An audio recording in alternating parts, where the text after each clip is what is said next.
I already have mic problems. Hopefully not. I'm notorious for those mic problems. Okay. But yeah, so I want to do a part two to the Reformed theology conversation I had started a while back.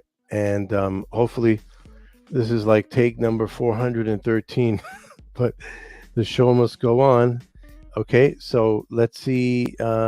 This might be just a test run as well because there's a lot going on.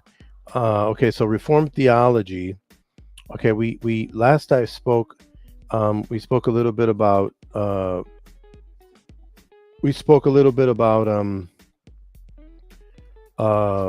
confessionalism, right? The importance of confessionalism. Basically, all of us are going to be confessional and are confessional, either individually or within our churches, right? Because we have things that we believe. And if you believe in a spiritual God and a man who died, rose again on the third day, and now is seated with the Father in heaven and about to return, then you've got a lot to sorry, there goes my mic once again. Then you have a lot to defend. And believe it or not, you do defend what you believe by stating that you believe it. And so you're confessing that this is what you believe, just with your stance. And I know in this sensitive world today, people have been convinced that their Christianity, their religion has to be only in their churches, in their homes. And the mere semblance of sharing your religion is forcing it down people's throats. There are Christians that actually believe that. They've been convinced that. They've drank the pitcher of the Kool-Aid of the culture, and the culture has been able to intimidate them into absolute silence. Okay, I think we know that by now. Hopefully we're pushing back on that, and we're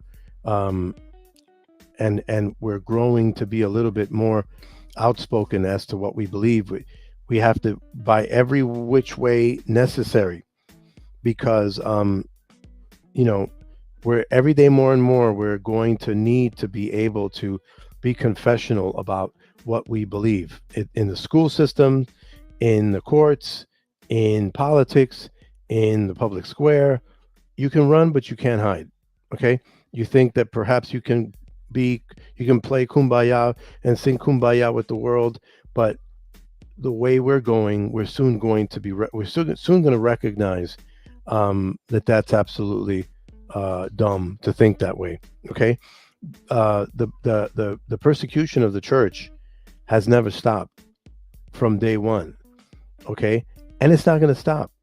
Okay, it just tapers off in certain parts of the world and grows in other parts of the world. If you look around, there's at least a good solid 10 or more than 10 nations that are openly persecuting Christians today.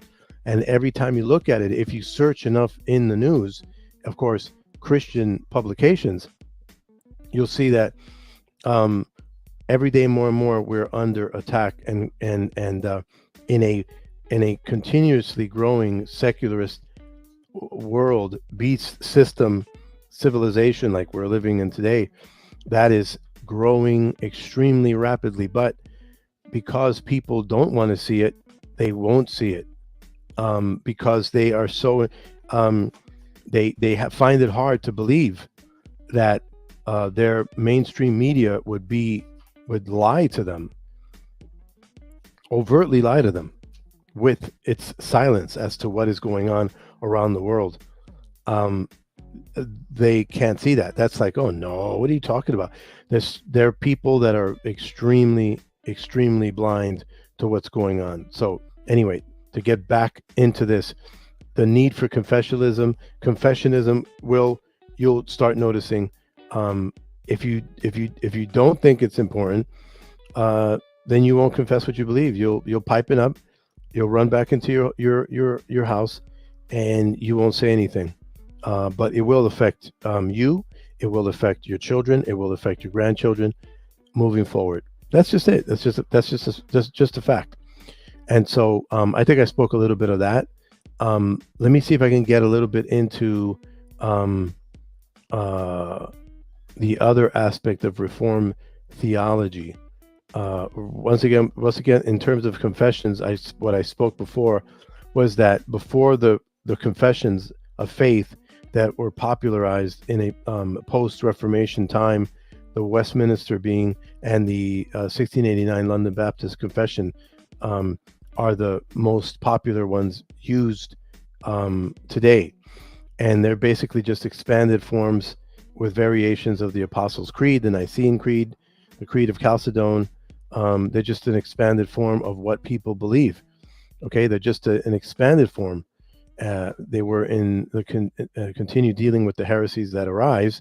The creeds and confessions are very important because they keep our feet down solid on Scripture concerning what we truly believe in light of the blasphemies of the denial of the truth of Scripture, where the world is telling you that this is what Christians believe. They believe and they're okay with slavery because slavery is found in the Bible. Well, you'll come along and you'll say that's not true because blah, blah, blah, blah, blah. Well, right there, you're confessing, please hold, you're confessing that no, you do not believe that Christianity promotes slavery.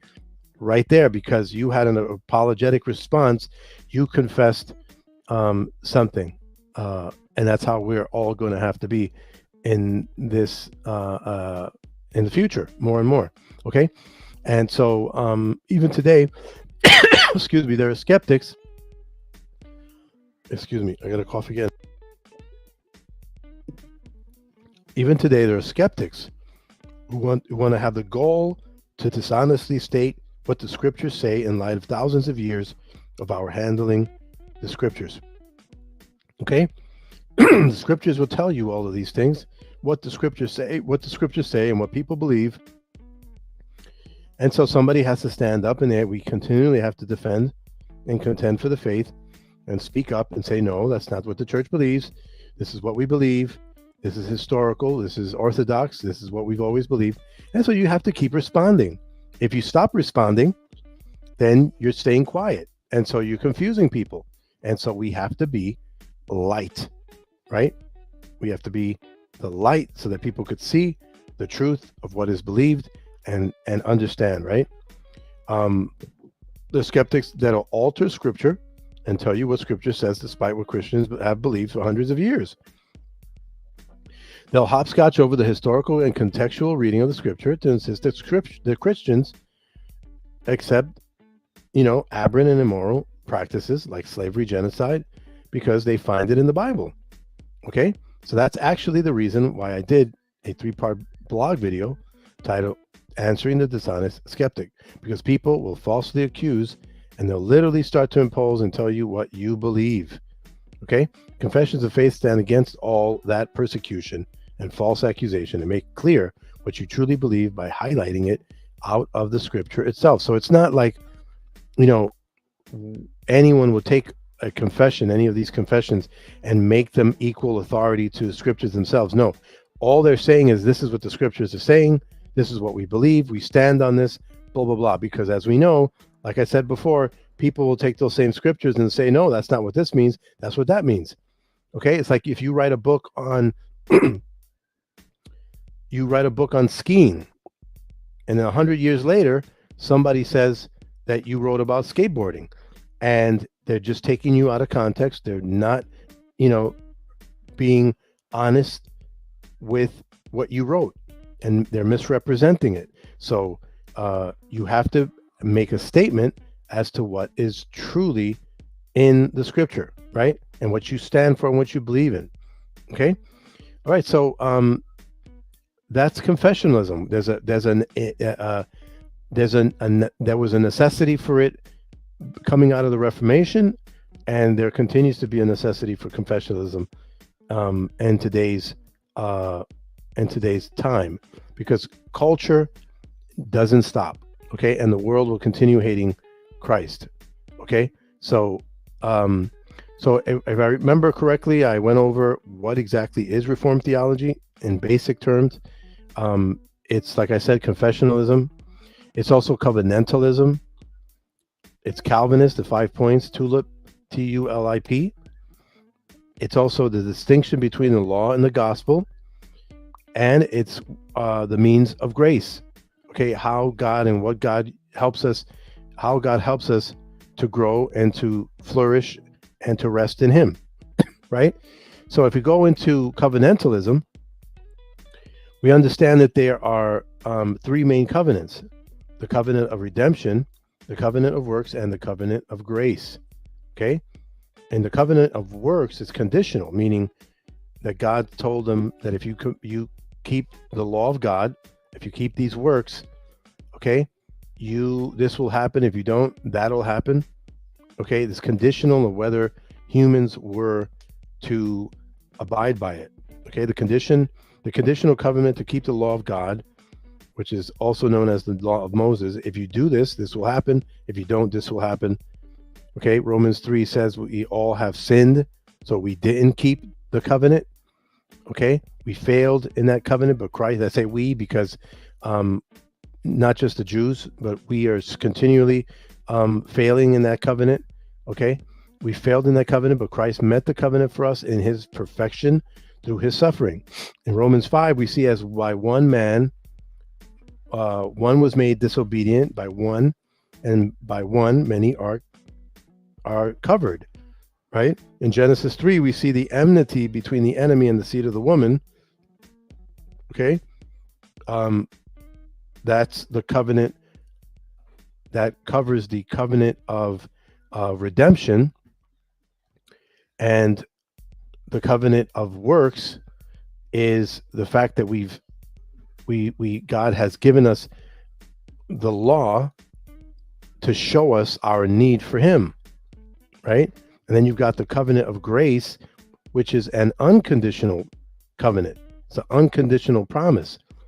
No conditions are given in the covenant of grace because Christ fulfills it all. We see that in Ephesians 4, the promise to save sinners. Genesis 3, the promise of that redemption, right? So the covenant of redemption covers both the covenant of works and the covenant of grace. And then you see throughout the Bible the sub covenants, like the Adamic covenant that we see. God said, "Be fruitful and multiply, fill the earth with the image of God." The Noetic covenant, the promise not to destroy humanity by water again, the not to judge the world in that way. The Abrahamic covenant, which has to do with the promise to increase God's people as the stars of the stars in the sky and give them an inheritance. In the law, in the covenant of law, we have the Mosaic promise of the law of righteousness to guide people in their need of God. The Davidic covenant was the promise of an eternal king through David, which stating that David's thrones will continue on forever through the one who God will place from the loins of David. And the covenant of grace we see promised in Jeremiah 31:36 and Ezekiel chapter 6. Okay, and so it's important that we see the covenants, because it's kind of like a skeleton of how God has worked with humanity throughout the Bible. Okay, so that's how Reformed theology looks at these things. Okay, so yeah, so let me see, or else let's go back to. Okay, so let's touch a little bit on. Let me see if I had touched on this. Okay, so let's touch a little bit on the means of grace. They have been called the sacraments, right? Coming out of the Reformation, in some places they've been called the sacraments, but they're kind of like the means of grace, and they're two main ones. Okay, the Lord's table, which is communion, the breaking of the bread and the wine. Do this in remembrance of me. the remembering and the importance of that communion with God and God's people and us together in a local body, in a local assembly. I want to get into that because that has incredibly deep, just like baptism, the two sacraments or the two means of grace that are, I mean, extremely important. They're all important, but the Lord's table is extremely important. And baptism. Baptism is a physical sign of a spiritual reality. Okay? Baptists like to call it ordinance, but in the past it has been called sacraments. We understand that people following the Westminster statement understand the Presbyterians, some of the more conservative Presbyterians see baptism as a requirement, and that's where one of the areas where they differ, one of the bigger areas where they differ between Reformed Baptists and Reformed Presbyterians. And so, yeah, I'm actually going to have to come back to the means of grace. I'm going to have, to get back into this because this is actually a very important, each one of these points of means of grace are extremely important. And I want to get back to that later on. Okay, so I'm going to cut it short here. And by all means, tune in for episode 3. Until then, God bless.